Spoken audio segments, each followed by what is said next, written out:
Bonjour à toutes et à tous et bienvenue sur Idir FM. Tout d'abord, au nom de toute la rédaction, je vous adresse mes meilleurs vœux pour cette année 2021. Idir FM vous propose un épisode spécial de notre nouvelle série d'épisodes à bord du M2, consacrée exclusivement aux annonces du métro M2. Pour ce faire, j'ai le plaisir d'accueillir une musicienne et compositrice lausannoise qui a composé les jingles musicaux annonçant les stations du M2. Patricia Bossard sera mon invitée le samedi 13 mars 2021. Un entretien qui sera enregistré le 30 janvier 2021. Si vous avez des questions pour Patricia Bossard, vous n'hésitez surtout pas à nous envoyer un mail privé à idirfm@gmail.com avec comme objet du mail à bord du M2 spécial annonce. Vous pouvez aussi remplir un formulaire sur le site web de IDIR-FM, site au pluriel, site.google.com/view/idirfm/accueil, AUTHUSER égale 0 dans la rubrique à bord du M2. Voici maintenant la revue de presse avant cet entretien. Les artistes du métro lausannois. Claquettes et cornes de brume dans le métro. Patricia Bossard, musicienne et compositrice lausannoise, est à l'origine de l'ambiance sonore du M2. L'initiative artistique de Patricia Bossard de créer un jingle original pour annoncer plusieurs stations du M2 récolte un bel accueil de la part des clients.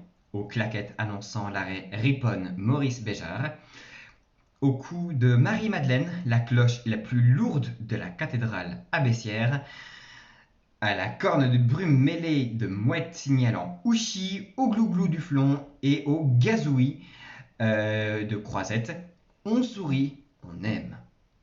Monter tel un travail d'orfèvre, 4 secondes de son seulement, grâce à la collaboration de David Scrufari, ingénieur du son, le tout est surligné par la voix emblématique de Renato Heusler, le guet de la cathédrale de Lausanne.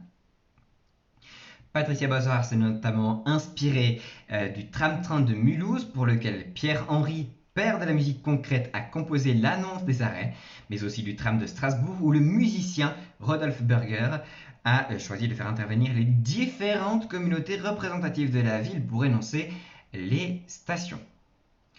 Outre de donner une dimension plus chaleureuse au métro, Patricia Bossard nous offre plus largement de réfléchir à la pollution sonore ambiante. On ne se rend plus compte, mais tous ces objets sonores qui nous entourent constamment nous usent psychiquement.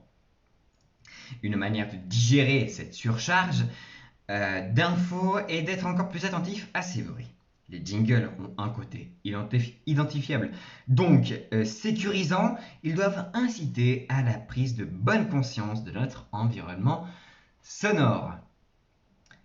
Un article datant de décembre 2008 dans le journal Ban Public. Si vous souhaitez visiter le site de Patricia Bossard, c'est Patricia Bossard en un mot.